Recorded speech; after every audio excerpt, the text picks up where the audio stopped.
What is up, everybody? Today we are going to install this 10-inch touchscreen as the first mod in the BMW. And to do that, we have to cut a massive hole in the dash. Let's get to it.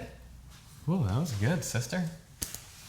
Now there's two options for Apple CarPlay. You can either replace the radio here, do the touchscreen, and move the climate controls down, or you can do the challenging option like we're gonna do and put it up here in the dash, which requires that hole.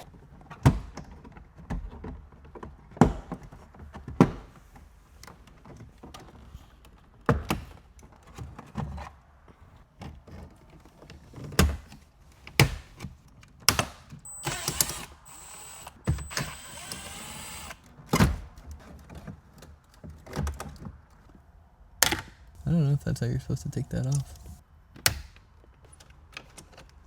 Now let's look at everything that this comes with, because it definitely looks more intimidating than it really is. So essentially we'll be using the factory radio, where this is the provided harness that will plug into the back of the radio in the existing BMW harness. And essentially this just taps into it right there. This gives you an aux mic reverse hookup and then a pin connector right here, energizing your touchscreen, which is the brains of this operation.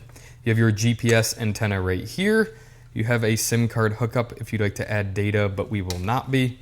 You have an antenna right here. And then this cable is for this controller right here, which is how you will control this touchscreen. It gives you a couple of functions right there, but unfortunately on an E93, this does not fit because of the convertible controls. So this will fit in a lot of BMWs, but it will not fit in ours. So I will not hook this cable up, meaning we will control ours off of the touchscreen only. The last connection is right here, which is the USB hookup. Now, as you can see, I pulled out the push to start button because I would like to test all of these components and make sure that that fires up before we come over here and we cut out our dash. So this is the template that allows us to align it with some of the air vents and then gives us the template for where to make our cuts, so that this shroud can then fit in the dash. And remember, this shroud does have a flange on it, as you can see right there, meaning you can mess some of these cuts up a little bit, knowing that this will cover it, but this is the most important part of the process.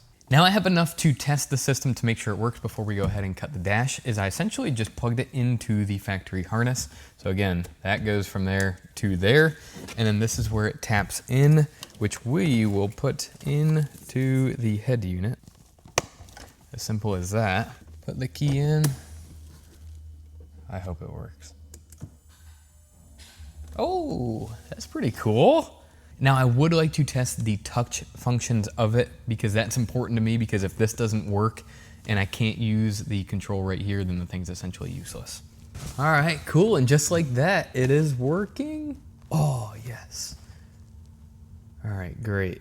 So this gives me enough confidence to now go cut out our dash.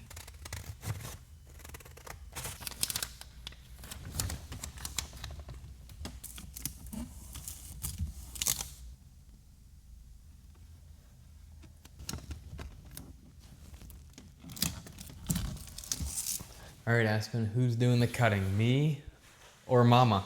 May the force be with me.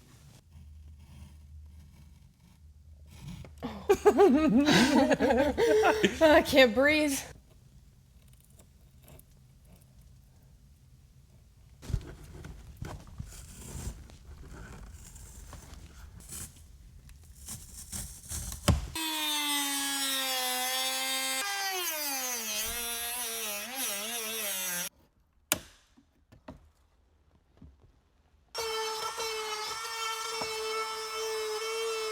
As you can see, we got a pretty nice clean cut up here. We did take all the burrs off of it, so those edges are nice.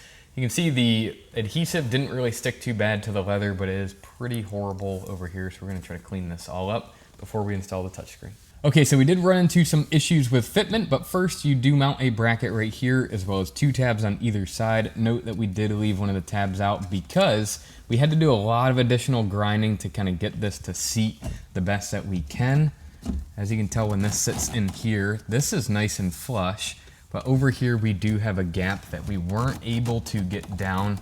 So I think that's as good as we're gonna get it. Then you come through here, tag it with some bolts, and this will be secure.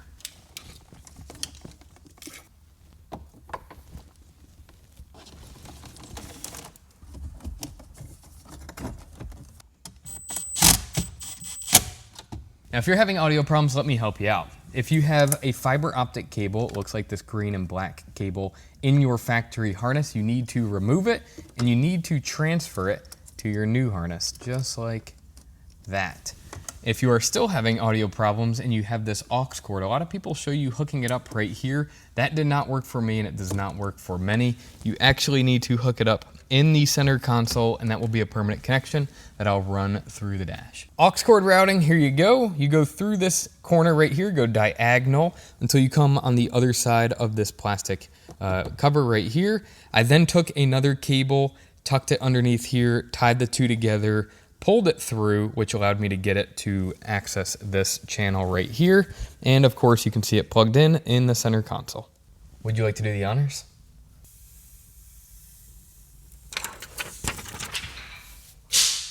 All right, you guys, now that we have it installed, let's go over a quick review on some of the high-level features, because I gotta say, it is pretty awesome. Now, as you can see right there, it does fire up immediately. That is a little abnormal. That's just because I had the car running. Typically, it takes about 30 seconds actually to go through the startup screen.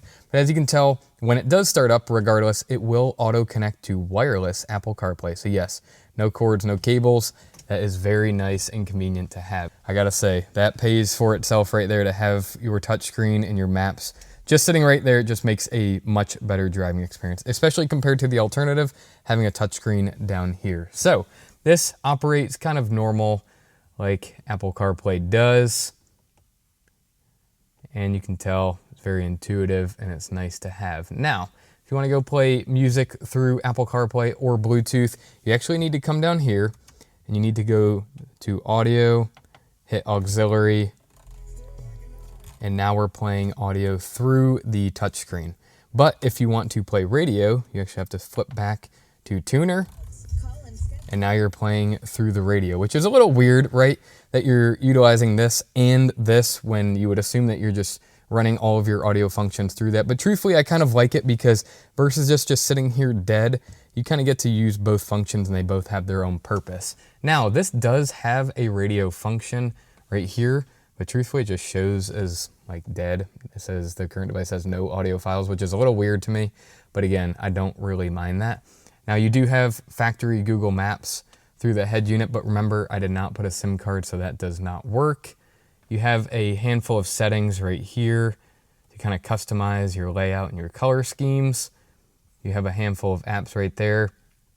But truthfully, I am in it for the Apple CarPlay. All right, so give me a little bit of seat time with this thing, and I'll let you guys know my final thoughts on it and if it is worth your money.